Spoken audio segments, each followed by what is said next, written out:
gozo del Señor. ¿Sí? Desde siempre el hombre ha buscado el gozo, el poder tener alegría, poder tener ánimo. En cada rincón inimaginable el hombre ha estado en esta búsqueda. Sería bueno comenzar dando algunos ejemplos de dónde el gozo no se ha encontrado, donde el mundo ha buscado y no ha encontrado.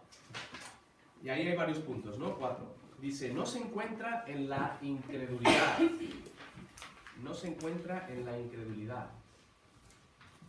Voltaire, o como queráis pronunciar, uno de los líderes de la Ilustración y defensor de la libertad del pensamiento, escribió: desearía no haber nacido.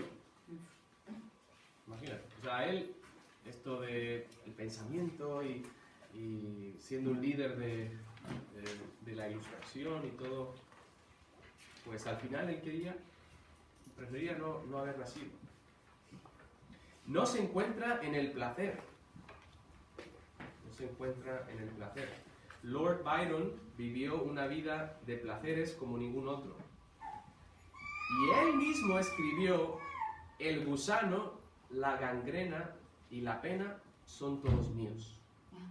O sea, después de su vida, de haber dado licencia a todo placer, a todas las cosas que se le ocurrió hacer, al final dice: el gusano, la gangrena y la pena son míos. No hay gozo en el placer tampoco. No se encuentra en el dinero. Un millonario americano del siglo pasado, que puede decir, sí, ¿no? Seguramente los hay también. Un millonario americano del siglo pasado, Jay Gould, tuvo muchísimo dinero, pero al morir dijo: supongo que soy el hombre más miserable en la tierra. Y seguramente más de uno hemos escuchado o hemos visto algún documental de vidas de ricos que dices, pero se ve vacía su vida. Al final no hay gozo tampoco en el dinero. Y tampoco se encuentra en las hazañas militares. Alejandro el Grande conquistó el mundo conocido en su tiempo, y al lograrlo lloró en su tienda y dijo: ya no hay más mundos que conquistar, ya lo tengo todo y a la vez no tengo nada. Entonces Alejandro el Grande cuenta la historia que entró a su tienda y lloraba amargamente porque ya no se le había acabado su hobby, ¿no? conquistar otros lugares. Entonces, ¿dónde está el gozo? ¿Dónde podemos encontrar el gozo realmente? ¿Dónde sí se encuentra el gozo? Pues la respuesta es muy sencilla y es en Cristo. En Cristo está el verdadero gozo. Sí. Si nos cuesta entender este concepto, quizás es porque, una de dos, o no estamos viviendo en el Espíritu y por eso no tienes el gozo que es el fruto del Espíritu, es parte del fruto del Espíritu, o quizás tienes un falso concepto de la salvación. A lo mejor realmente no eres salvo y habría que preguntarse. Estas cosas son muy serias. La palabra gozo es chará o jará, como quieras pronunciarlo, que significa deleite, alegría o regocijo. Un deleite, una alegría o un regocijo. Y es lo opuesto de soso, desánimo, indiferencia y todas las distracciones y remordimientos que acarrea el estar en las obras de la carne. Cuando estás en las obras de la carne, dando culto al cuerpo, dando culto al yo, pues entonces lo único que estás generando es remordimiento, tristeza. Sabes que estás en el lugar equivocado, a la hora equivocada, ¿verdad? Y es lo opuesto al gozo del Señor. Por eso decimos: andad en el Espíritu y no satisfagáis los deseos de la carne, para que entonces el Espíritu produzca ese gozo sincero en Cristo Jesús. Este gozo es una fuente de energía y la alabanza brota naturalmente de un corazón gozoso. ¿Por qué estamos todos juntos en la iglesia el domingo por la mañana y nos levantamos, nos ponemos en pie, lo que debería hacer es abrir el himnario y con una sonrisa, ¿verdad?, estar cantando y alabando al Señor. Pero nosotros que a veces dirigimos, vemos las caras de la congregación y decimos, vaya, pues el día de hoy no parece que haya mucho gozo. Claro, conforme va pasando el culto, entonces nos damos cuenta y el Señor va obrando en nuestros corazones y ese gozo se manifiesta, ¿no? Pero sí que es importante. La alabanza brota naturalmente de un corazón gozoso. Hay tres aspectos que hoy vamos a ver. Tres aspectos del gozo que viene de Dios. ¿Sí? El gozo del Señor. Hay un canto, ¿no?, un corito que dice: el gozo del Señor es mi fortaleza, ¿no? Mi fortaleza es. Entonces, el gozo del Señor. Número 1, el gozo en Dios. El gozo en Dios. Gózate en Dios. No en todas estas cosas que hablamos al principio, ni el dinero, ni el placer, ni la ignorancia, ni las hazañas militares. Gózate en Dios. Dios el Padre, inciso A, Dios el Padre. Los israelitas eran conscientes de que deberían gozarse en Yahvé. Fíjate, vamos a unos versículos. En Salmo 35, versículo 9. Gózate en Dios Padre. 35:9 dice: entonces mi alma se alegrará en Jehová, en Yahweh o Yahvé. Se regocijará en su salvación. ¿Vale? Entonces, gózate en Dios Padre. Otro versículo, Isaías 61. Isaías 61, versículo 10. Hermano Juan Marcos, si puedes leerlo, 61:10. Isaías 61:10.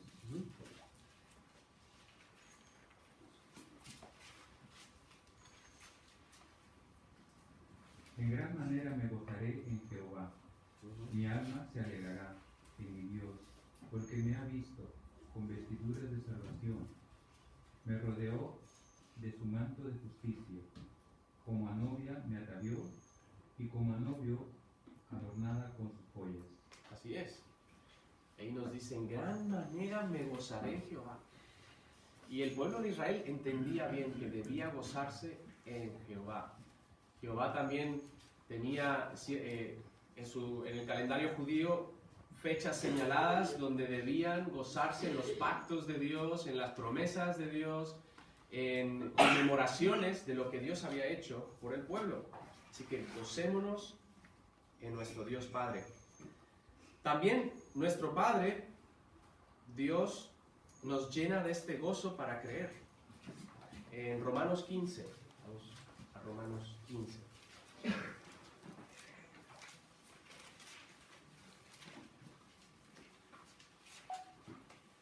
El que lo tenga lo puede leer. El que lo tenga primero. Romanos 15, ¿qué versículo? 13. Que el Dios de esperanza os llene de todo gozo y paz en el creer, para que abundéis en esperanza por el poder del Espíritu Santo. Amén. Gozo y paz en el creer.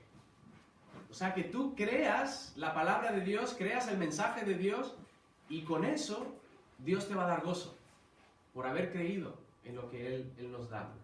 Entonces dice: y el Dios de la esperanza os llene de todo gozo y paz en el creer, para que abundéis en esperanza por el poder del Espíritu Santo. Nuevamente, el Espíritu ahí está muy asociado al gozo que se menciona aquí. Y se nos manda gozarnos en Él. En Filipenses sabemos que es la carta del gozo, Filipenses, ¿no? Y capítulo 3, versículo 1, nos dice: por lo demás, hermanos, gozaos en el Señor. A mí no me es molesto el escribiros las mismas cosas, y para vosotros es seguro. Gozaos en el Señor, regocijaos en el Señor siempre. Otra vez digo, regocijaos. Y continuamente debe haber este gozo en el Señor. Y en Dios Padre, pero también en Dios el Hijo Jesucristo. Primera de Pedro 1. Y hermano, si no te gozas en lo que Cristo hizo por ti, pues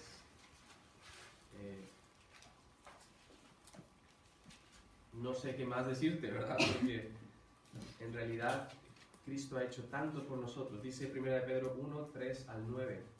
Bendito sea el Dios y Padre de nuestro Señor Jesucristo, que según su grande misericordia nos hizo renacer para una esperanza viva por la resurrección de Jesucristo de los muertos, para una herencia incorruptible, ya que no se marchita, incontaminada, que no se contamina de afuera, incorruptible más bien, es que no se contamina de afuera, incontaminada, que no se contamina de adentro hacia afuera, inmarcesible, que no se marchita, reservada en los cielos para vosotros, que sois guardados por el poder de Dios mediante la fe para alcanzar la salvación, que está preparada para ser manifestada en el tiempo posterior.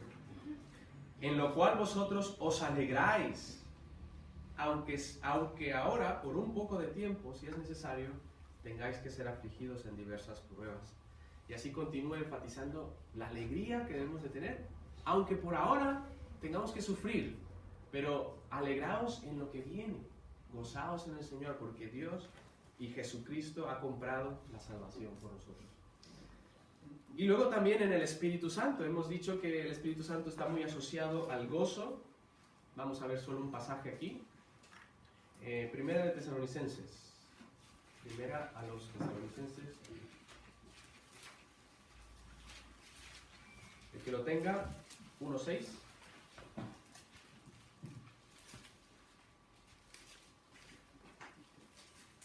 Vosotros venisteis a ser imitadores de nosotros y del Señor, recibiendo la palabra en medio de gran tribulación, con gozo del Espíritu Santo. Amén, amén. Los tesalonicenses recibieron la palabra de Dios con gozo, del Espíritu Santo. De Él podemos obtener este gozo y es parte del fruto del Espíritu. Así que asegurémonos de estar teniendo nuestro gozo en Dios. Hay un pastor que se ha hecho famoso por una sola declaración y por basar toda su enseñanza prácticamente alrededor de esta frase. Dios es más glorificado en nosotros cuando estamos más satisfechos en Él.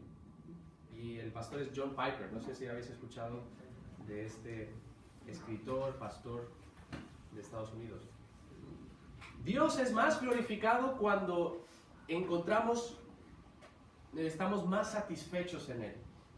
¿Sí? Por tanto, la búsqueda de Dios por su propia gloria no está en rivalidad con mi gozo. O sea, cuando yo busco más a Dios, cuando yo me satisfago más en Dios, Dios me va a dar un gozo, el gozo del Señor.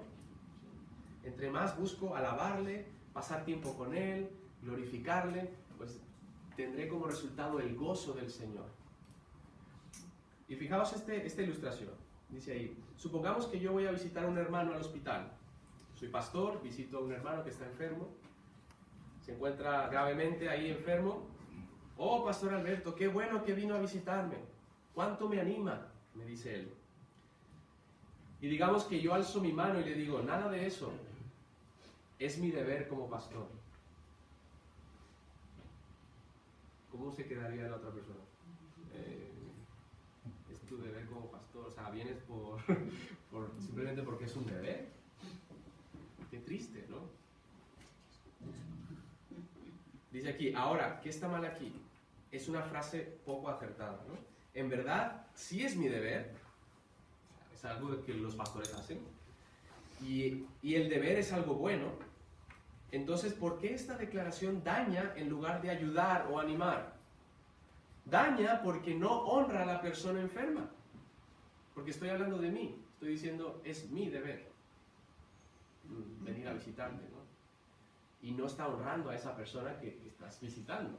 Es un poco, ¿verdad? Porque el deleite o el gozo al hacerlo confiere más honra que el deber. O sea, si yo dijera, no, pues es mi placer venir a visitarte, realmente me anima mucho estar contigo y poder compartir tiempo contigo, poder compartir la palabra contigo también.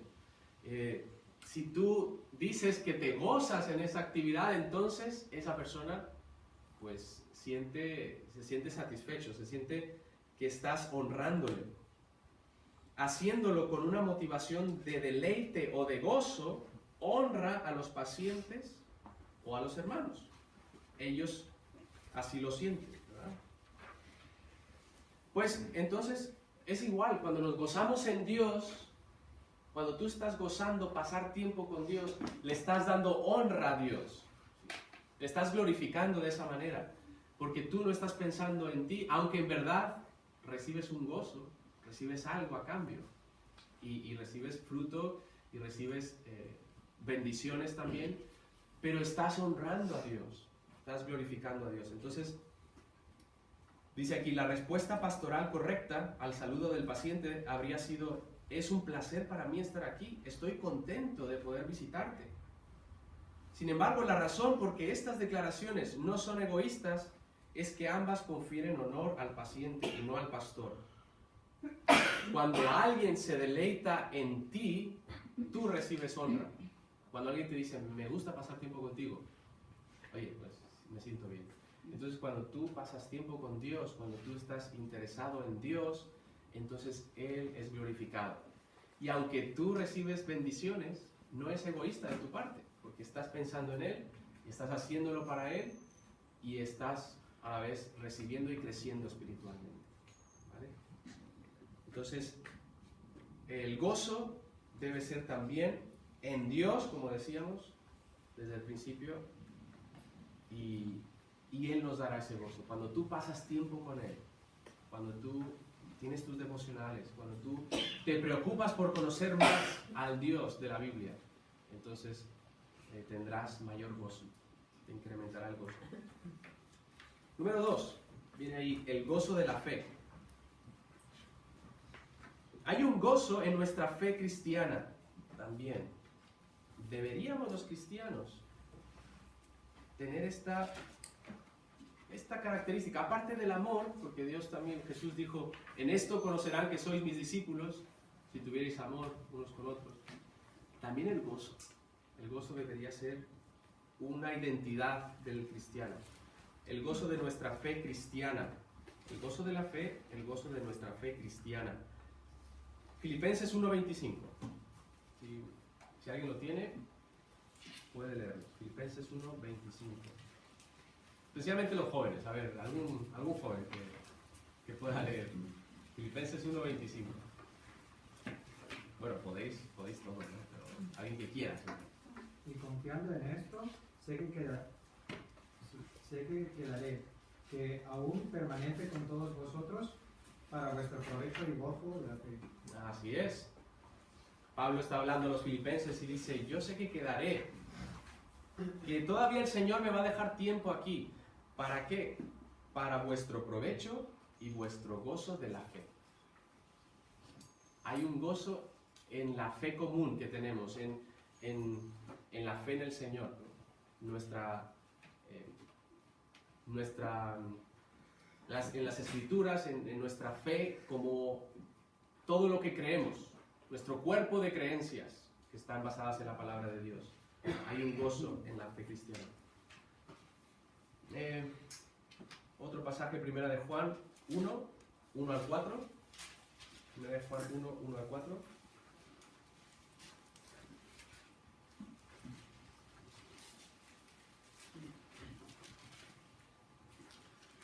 Fijaos cómo el gozo se cumple con todas las cosas de la manifestación de Cristo en nuestras vidas.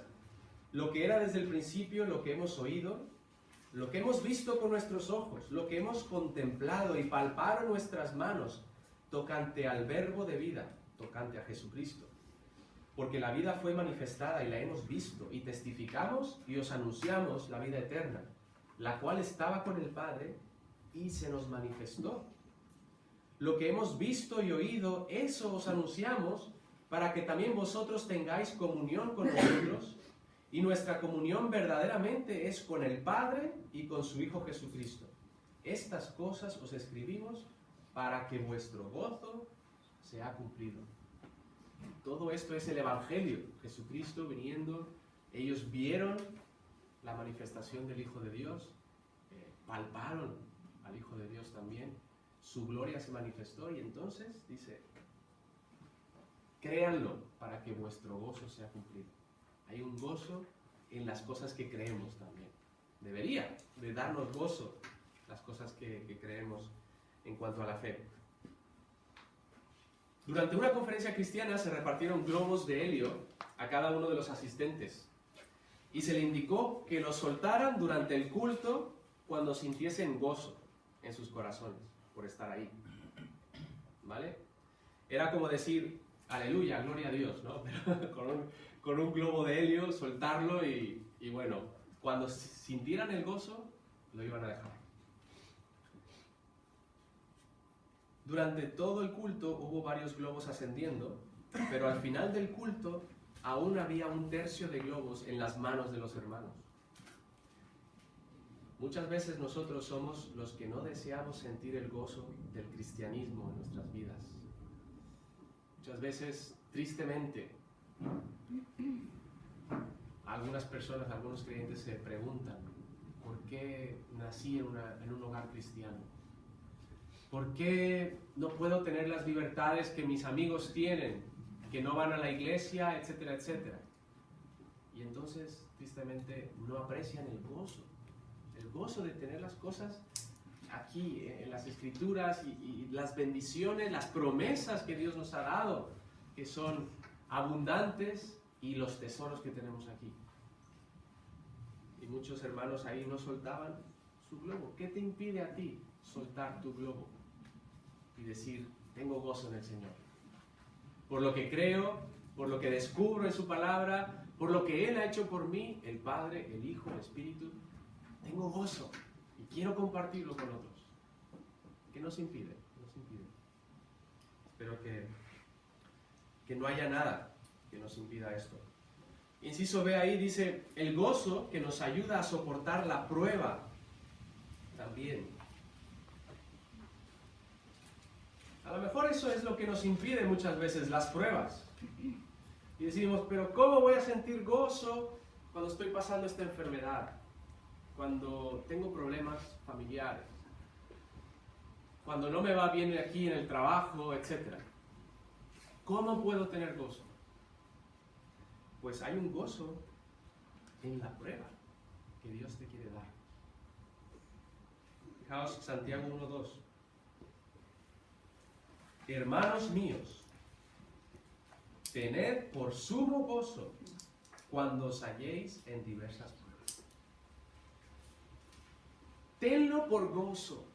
Si Dios te está probando, y hablábamos del calendario de actividades que Dios tiene para cambiarnos, tómalo con gozo.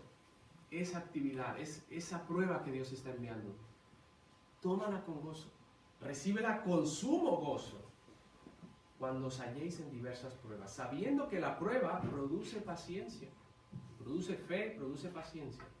Así que, hermanos, si son las pruebas lo que te impiden tener ese gozo, al contrario, deberías de tener esa prueba con gozo, recibirla con gozo en el Señor. Y luego el inciso C ahí, el gozo de ver nuevos creyentes y crecimiento espiritual.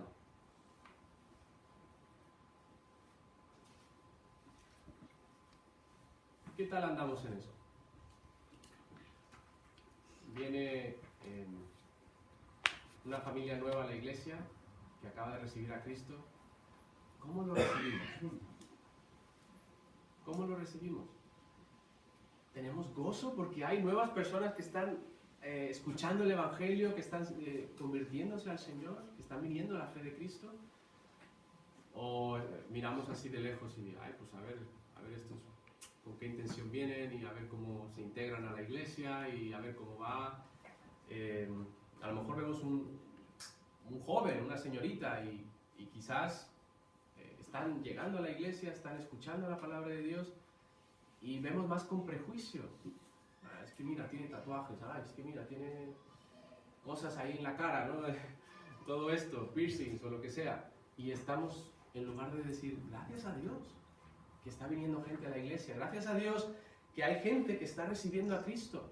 Esas cosas luego el Señor se va a encargar. Dios transforma de adentro hacia afuera. Y debemos recibir con gozo a esos jóvenes o esa señorita que ha llegado nueva. Entonces, el gozo de ver nuevos creyentes también se menciona en estos pasajes. Primera de Tesalonicenses 2.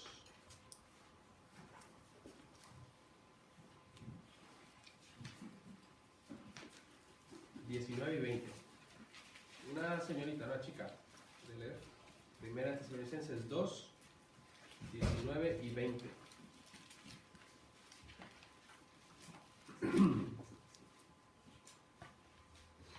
Porque ¿cuál es nuestra esperanza o gozo o corona de que me gloríe? ¿No lo sois vosotros delante de nuestro Señor Jesucristo en su venida? Vosotras sois nuestra gloria y gozo. Amén. Y Pablo estaba diciendo a los tesalonicenses, vosotros sois mi corona y mi gozo en el Señor. Estoy contento, estoy gozoso porque vosotros recibisteis la palabra, escuchasteis y aceptasteis el mensaje de salvación. Entonces eso debe traer gozo. Y más cuando Dios te usa a ti como instrumento para llevar las buenas nuevas. Qué gozo llevar un alma a los pies de Cristo. Y eso debería también movernos a la acción para llevar la palabra de Dios y ser de testimonio a otros. Este gozo fue el mismo que impulsó a Cristo hacia la cruz también. Dice Hebreos que puestos los ojos en Jesús, el autor y consumador de la fe, el cual por el gozo puesto delante de él, sufrió la cruz. ¿Por qué gozo? Por el gozo de verte a ti, ahora, tomando un estudio aquí en Ebenezer. El gozo de ver que otros iban a poder ser salvos. Por ese gozo él dijo, yo voy a la cruz. Por ver a mis hermanos, a mis hermanas, siendo salvos y viniendo a los pies de Dios. Así que hay mucho que ver en cuanto al gozo. Una ilustración, hermano Jesús, ¿puedes leer la ilustración ahí en palabras de David Brainerd? Palabras de David Brainerd, misionero con los indios nativos americanos de Nueva Jersey en 1740, a 7 días de su muerte. Mi alma pasó este día por momentos dulcemente arraigadas en Dios. Anhelo estar con Él, para contemplar su gloria. Oh, que su reino venga al mundo, que todos quieran glorificarle por lo que Él es en sí mismo, y que el bendito Redentor pueda ver el dolor de parto de su alma y esté satisfecho. Oh, ven Señor Jesús, ven pronto. Amén. Amén. ¿Qué diferencia estas palabras a las que escuchamos al principio? Cuando estaban en su lecho de muerte, el rico, el Voltaire y todos estos decían, qué miseria de vida y yo no sé para qué vine a este mundo, no sé qué. Y aquí tenemos a David Brainerd diciendo, oh, que su reino venga al mundo. Anhelo estar con Él para contemplar su gloria. Y ese es el gozo del creyente, porque tenemos segura la esperanza, está ahí. Y cuando llegue el final de nuestra vida, estaremos con Él. Y estaremos con nuestro gozo completo en el Señor. Así que ese es el gozo de Dios que debemos recibir de Dios para poder manifestarlo en nuestra vida. La tercera cualidad es la paz de Dios, la paz de Dios. Y después de esta tercera cualidad, vamos a hacer una pausa, ¿vale? Y luego ya tendremos la última sesión. ¿Qué os parece? Ya estamos prácticamente terminando. Vamos a ponernos en pie un momento. Nos ponemos en pie. Si tienes, esta es la hora más difícil, por cierto. Acabamos de comer y muy bien. Muy bien. Entonces, si necesitas ponerte de pie, ir atrás, y caminar un poco, despejarte, con toda libertad. No hay ningún problema. ¿Nos estiramos? Deja tu globo salir. Muy bien. Muy bien, podéis sentaros. De esta manera ya nos despedimos. La paz. ¿Sí? Existen dos conceptos de la paz de Dios. Uno es en referencia a nuestra nueva posición como creyentes. Nuestra nueva posición como creyentes. En Cristo tenemos paz con Dios, para con Dios, por medio de nuestro Señor Jesucristo, ¿no? Y el otro es la serenidad del alma que existe en el creyente. La serenidad del alma que existe en el creyente.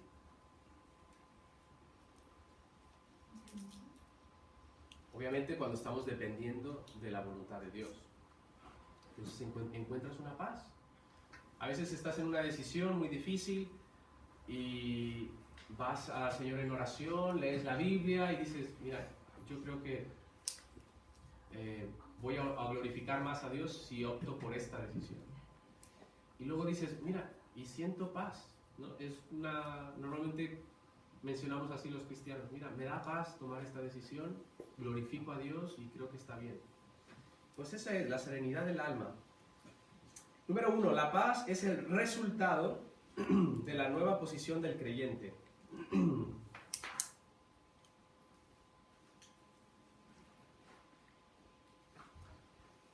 Sí, ya sabemos, justificados pues por la fe, tenemos paz para con Dios. Así que entonces la paz de Dios o con Dios es por medio de Jesucristo exclusivamente. Solamente hay un camino. Solamente Jesucristo te puede dar la paz y hacer la paz con Dios. Inciso B, la paz nos libera de la condenación. También. La paz nos libera de la condenación. Vamos a ver el versículo de Juan 3:18, si alguien lo tiene. Juan 3:18.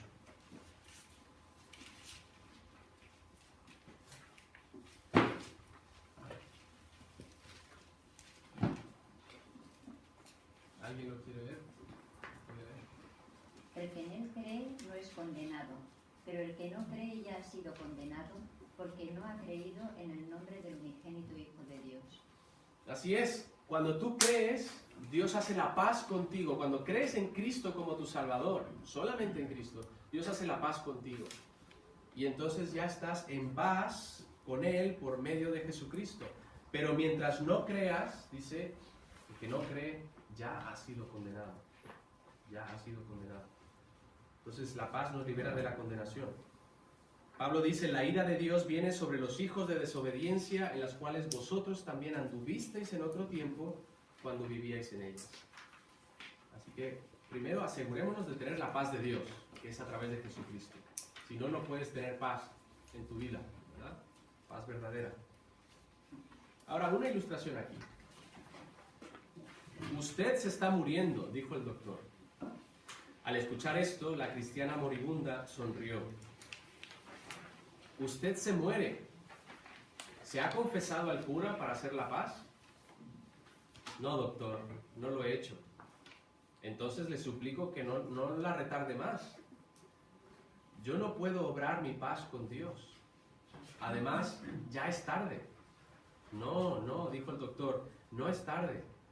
Es posible que viva usted aún 2 horas. La enferma guardó silencio un momento. Luego, fijando la vista en el doctor, dijo pausada y lentamente: hace más de 2000 años que Cristo hizo la paz por su sangre de su cruz. Y hace algunos años lo acepté como mi Salvador. Y desde entonces he gozado la gloriosa paz que Él da a los que en Él confían. Después de una pausa, añadió: doctor, ¿tiene usted paz?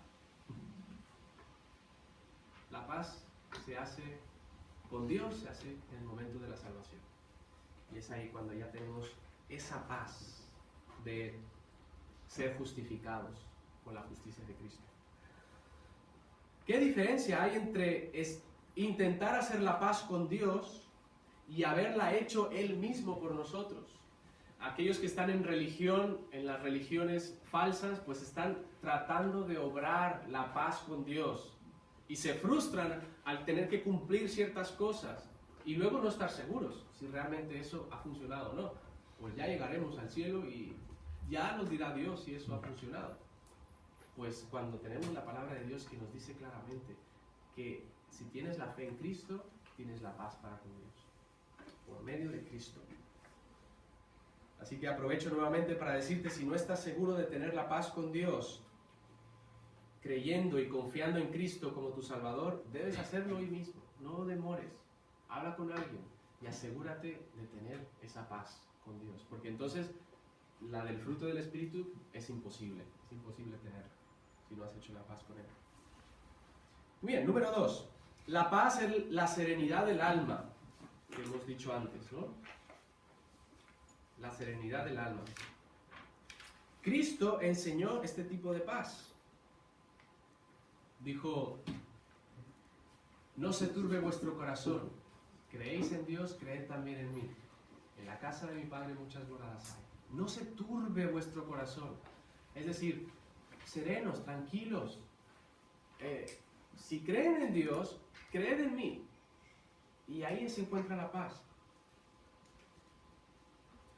Dice, yo no la doy como el mundo la da. Cristo fue muy tajante y hizo la comparación de su paz con la que el mundo ofrece. ¿Cuánta paz nos daría que fuésemos al cajero a sacar 20 euros y nos encontráramos la sorpresa de que hay 20.000 euros en nuestra cuenta? Y muchos dirían, ay, qué paz, qué tranquilidad, ya puedo estar tranquilo, tengo 20.000 euros en la cuenta. Pues esa no es la paz. Esa es la paz como el mundo la da. ¿Sí? Pero Cristo no vino a darnos esa paz. No es esa tranquilidad de la que Cristo está hablando. La paz que Cristo da, dice ahí abajo, tu alma, aunque no tengas trabajo, aunque tengas hipoteca, aunque tengas 20 euros en tu cuenta, tu alma reposa confiadamente en Él, porque Él suplirá todas tus necesidades. Esa es la paz. Tu alma está confiada, está tranquila, está reposando, como cuando Cristo estaba en medio de la tormenta, Él estaba durmiendo. Y así podrás estar tú tranquilo, sabiendo que todo está bajo control, que Dios no deja a sus hijos desamparados. Y aunque tengas deudas con la hipoteca, 20 euros en tu cuenta, no tengas trabajo, tú confías en el Señor. Mirad las aves del cielo, dijo Jesús, que no siembran, ni siegan, ni recogen en graneros, y vuestro Padre Celestial las alimenta. ¿No valéis vosotros mucho más que ellas? Y por el vestido, ¿por qué os afanáis? Considerad los lirios del campo, cómo crecen, ni trabajan, ni hilan. Pero yo os digo que aún Salomón, con toda su gloria, no se vistió, que ni aún Salomón, con toda su gloria, se vistió así, como uno de ellos. Y luego también nos dijo, el pan de cada día, dánoslo hoy. El de cada día. No tenemos que pedirle, Señor, dame el de todo el mes, o el de todo el año. No, el pan de cada día, dánoslo hoy. No estemos afanados por qué comeremos o qué vestiremos. Hay un ejemplo también en cuanto al maná. Cuando el pueblo de Israel recogía el maná, ellos sabían que tenían la provisión de ese día, excepto el día sexto. Para el séptimo ellos debían de recoger doble porción. Y Dios siempre daba fielmente lo necesario. El día 6 no se le olvidaba mandar doble porción de maná. Y también nos acordamos que si ellos guardaban, para el día siguiente se estropeaban. O sea que era ese día lo suficiente y ya está. Pero curiosamente, para el día sexto que guardaban el doble, no se estropeaba. Dios es sabio y Dios sabe nuestras necesidades. Cristo también hablaba de esa paz cuando decía, paz a vosotros. Shalom, ¿no? Shalom, en hebreo, paz a vosotros. Y cuando aparecía, estaban los discípulos y el Señor resucitado, de pronto aparecía en medio de ellos, decía, no temáis, paz, paz. Y eso es lo que vino a traer nuestro Salvador. Inciso B ahí, en la página 17 arriba. Los beneficios de esta paz para el creyente. Hacemos esta hoja y concluimos. Los beneficios de esta paz. Vamos a Filipenses. Filipenses 4, 7. Lo leeremos todos juntos, así que todos buscad Filipenses 4, 7, por favor, para leerlo todos juntos.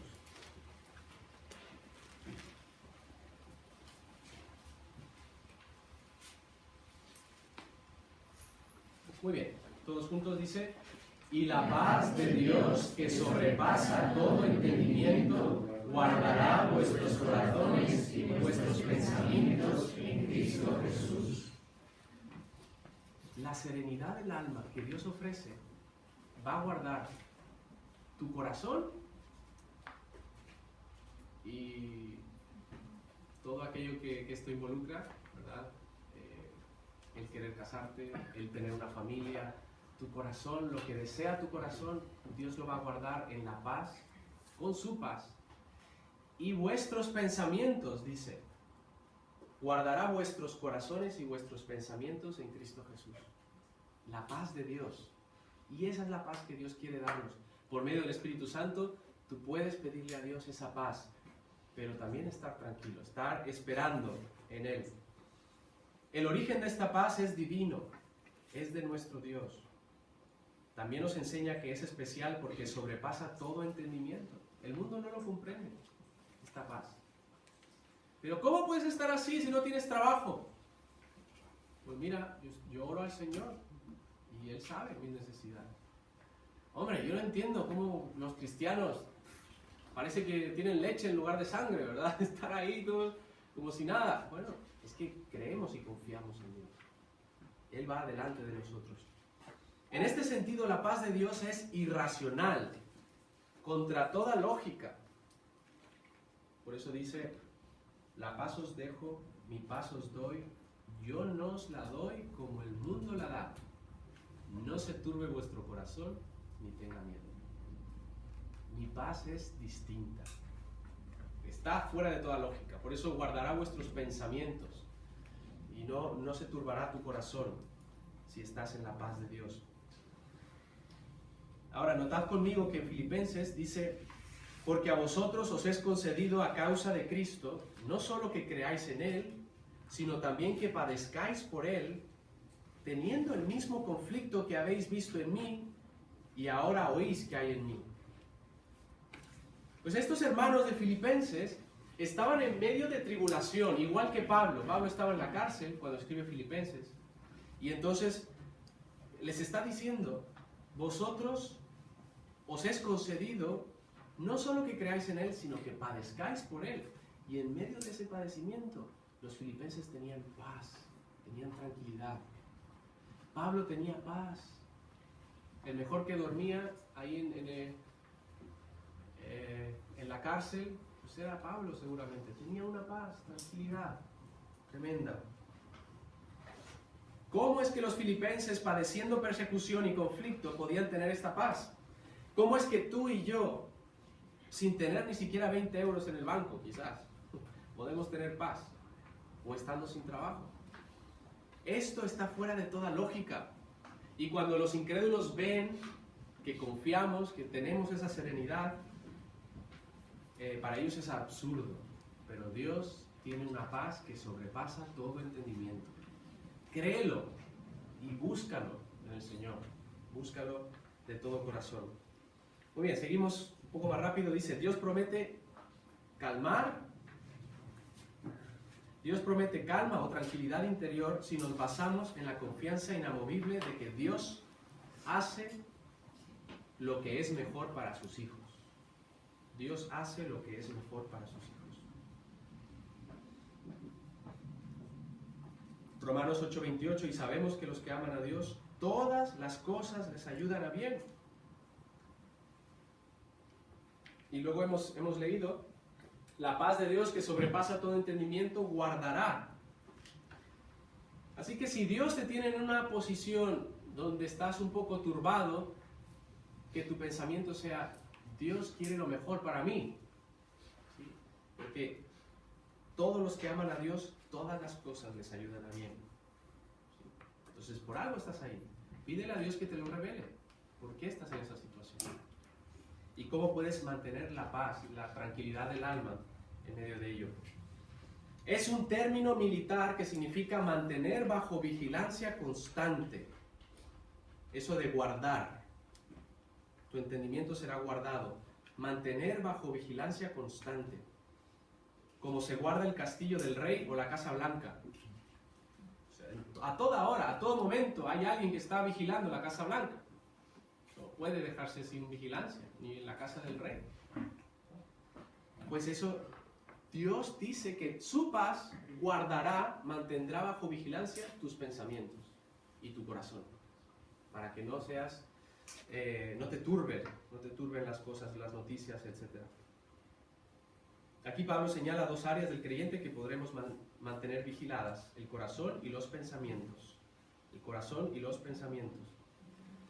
Podríamos señalar que son dos debilidades de mujeres y hombres. Los sentimientos, normalmente el corazón, todas estas cosas, pues tiende a ser un área de debilidad de la mujer, no sé, es más de más sentimientos, ¿no?, que el hombre, comparado con el hombre. Y luego los hombres somos más de cabeza, según nosotros, ¿verdad? Aunque luego perdemos la cabeza en cualquier cosa. Pero nosotros somos muy calculadores, muy lógicos. Si esto, si A y B es igual a C, pues entonces, y ya tenemos nuestra estrategia. Pero dice Dios, no confíes en tu estrategia, no confíes en tus pensamientos ni en tu corazón. Ten mi paz, y mi paz va a guardar tu corazón y va a guardar tus pensamientos. Y qué bueno es eso con el afán. Con el afán. A veces estamos afanados en nuestra vida, queriendo ir más allá de lo que debemos avanzar. Así que requisitos de la paz: eliminar el afán. El requisito de la paz es eliminar el afán. El versículo anterior de Filipenses, del que hemos leído, dice: por nada estéis afanosos, sino sean conocidas vuestras peticiones delante de Dios, en toda oración y ruego, con acción de gracias. Mi Dios pues suplirá todo lo que os falte, conforme a sus riquezas en gloria, en Cristo Jesús. Y en Tesalonicenses encontramos un pasaje similar. Vamos a 1 Tesalonicenses, con esto terminamos.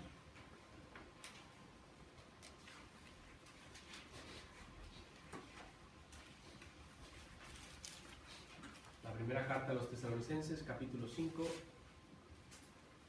23.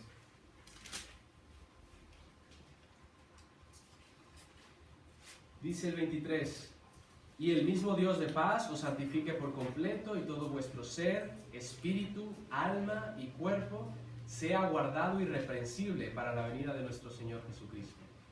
O sea que esa paz te va a separar, te va a santificar por completo. Y todo tu ser, tu espíritu, tu alma y tu cuerpo será guardado para la venida de Cristo. Pero antes, versículos antes, notad el 16: estad siempre gozosos, orad sin cesar, dad gracias en todo, porque esta es la voluntad de Dios para con vosotros en Cristo Jesús. No apaguéis al espíritu, no menospreciéis las profecías, examinando todo, retened lo bueno, y absteneos de toda especie de mal. O sea, guárdate de todas estas cosas. El afán, quítalo. Más bien debemos estar en oración por aquellas necesidades que tenemos. Y entonces el Dios de paz os santificará por completo. Y esa es la paz que queremos, que debemos manifestar en nuestras vidas. La paz de Dios, que Él nos puede dar. Muy bien, ya hemos visto amor, gozo y paz. Y nos faltan las otras 6 que vamos a ver en la próxima sesión, la última. Vamos a ir muy rápido para terminar la última sesión. Creo que tenemos café, algo por ahí. Adelante, Francis.